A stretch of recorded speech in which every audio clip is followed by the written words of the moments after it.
healthcare is just a combustible issue on its own. And so you're playing with fire here. She is eminently qualified for the job, Judge Amy Coney Barrett.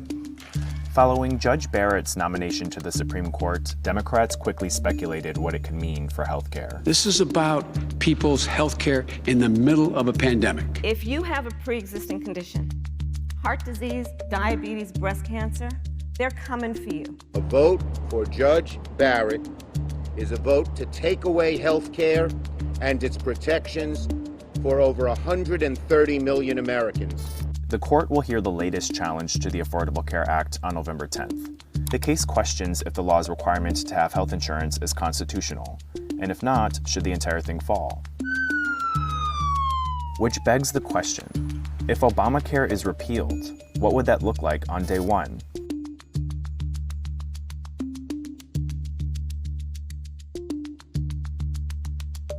The ACA has become part of the basic plumbing of the United States healthcare system. And it undergirds a lot of the payment systems we've got in place. It underwrites a lot of the insurance for millions of people. And it provides important protections for all the rest of the Americans who get their insurance through their employers. Hypothetically, if the Supreme Court were to repeal the ACA in full, who would take a hit? Here's a look at some of the numbers. As many as 133 million people could lose protections for a pre-existing condition. Roughly 11 million Americans covered through the ACA exchanges could lose their insurance. About 12 million adults covered through state-based Medicaid expansion could also lose coverage. And roughly 2 million young adults under 26 on their parents' insurance could be kicked off the plan. It's going to put immense pressure on Congress to come up with some kind of patch. But one thing we know about Congress when it comes to healthcare is that it can be really hard to reach any consensus. And I don't think anyone has a roadmap for figuring out how to cope with the fallout. The common kind of phrase is like, hope for the best, prepare for the worst. But in these kind of situations, there really is no preparing for the worst because there's like nothing I can do. Eva is in her final year at the University of Central Florida. She's an unpaid intern for Congresswoman Anna Eskamani and is studying political science. Eva was on and off of antidepressants for about 4 years. She said her mood was like a roller coaster, where one day she would feel impulsive with a hard time keeping focus, while the next she'd feel depressed and indifferent.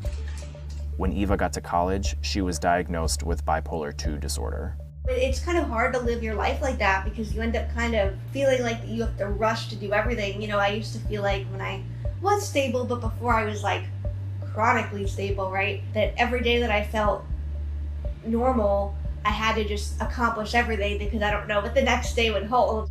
The 21-year-old is planning to stay on her stepdad's insurance until she gets a job with benefits, which may not be until after she finishes grad school in a couple of years. Her insurance is on the line with the ACA. I would no longer be able to be on my stepdad's insurance, so I wouldn't have insurance. And then in terms of getting my own, I have the pre-existing condition, which is bipolar, so I don't know if they would deny me. I mean, they could, or if it would just be an absurd amount of money. So I would basically just have no insurance. The historic action I'm taking today includes the first ever executive order to affirm it is the official policy of the United States government to protect patients with pre-existing conditions. So we're making that official. President Trump did sign an executive order supporting pre-existing condition protections. But Professor Bagley called the order a glorified press release with no legal effect, saying it wouldn't change any potential outcome of the SCOTUS case.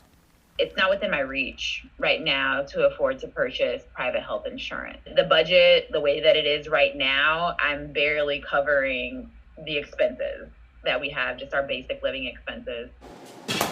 Nika was unable to continue working in social work due to the pandemic. Then the single mom of two found an opportunity to start a new business, and she took it.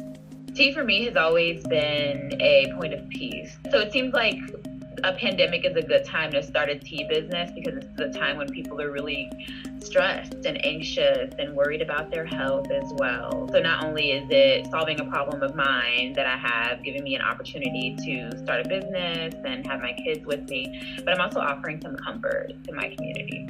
Soul Centricity officially opened its doors in July. A few weeks later, Missouri voted to expand Medicaid for low-income adults under the Affordable Care Act, which raises the income limit for who is eligible. Nika's kids already have insurance through the state, but she is banking on the expansion for her own insurance. We really need it. We need an option for those of us who are kind of in the gap, who aren't able to afford health insurance yet, but we are making some money and can't meet the very low income requirements that Medicaid is at right now. Professor Bagley says that the court will likely rule on the pending ACA case sometime between April and June. Missouri's Medicaid expansion is slated to go into effect in July. The states that have chosen to expand their Medicaid programs, including the states that have chosen to do so by referenda, if the Affordable Care Act was to go away, all those votes would be meaningless. There'd be no Medicaid program to expand because there would be no money available to expand it. It's that simple. We're going to have a health care plan that's going to be second to none. You know, I've been talking about a plan with heart. We're going to come up with a health care plan. We're going to be introducing a tremendous health care plan sometime. Trump has repeatedly promised an alternative health care plan to the ACA, even tweeting it would be replaced with something better and cheaper if the Supreme Court strikes it down. We're cutting health care. But when asked about a comprehensive plan during the first presidential debate, he didn't provide one, and instead deflected back to the current law. The problem is, no matter how well you run Obamacare, it's a disaster. It's too expensive, premiums are too high, and it doesn't work. So we do want to get rid of it.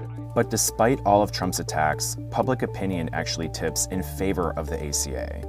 In a poll conducted this summer, 53% of voters said they would not want to see the Supreme Court overturn the law, compared to 38% who said they would. And support for Obamacare hit an all-time high in a September poll, with 62% of voters favoring it, up from 43% when the poll was first conducted in 2013. If it does get repealed and if there's nothing replacing it that gives those same protections, then I think it puts a lot of people in danger, not just literally like in danger medically, but in danger emotionally. I think there's no way to prepare for a ruling that's going to take away your access to basic health care. We're just left without an option. If my business isn't making enough money by, July for me to be able to afford health insurance, then I just fall through the gap.